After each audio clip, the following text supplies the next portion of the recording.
Hello everyone, welcome back to the channel. If your e-bike battery shows a full charge but your e-bike still won't power on or operate properly, you're definitely not alone. This issue can be frustrating because the battery appears healthy, yet the bike refuses to respond.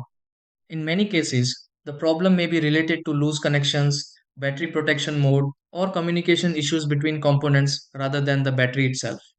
Fortunately, a fully charged e-bike battery that isn't working doesn't always mean you need a replacement.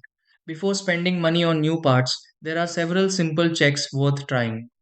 In this video, I'll guide you through several easy steps that may help fix an e-bike battery that is fully charged but not working. Try these.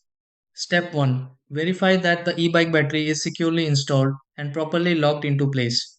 Step 2. Inspect the connectors attached to the e-bike battery for dirt or loose contacts. Step 3. Restart the system connected to the e-bike battery to clear temporary glitches.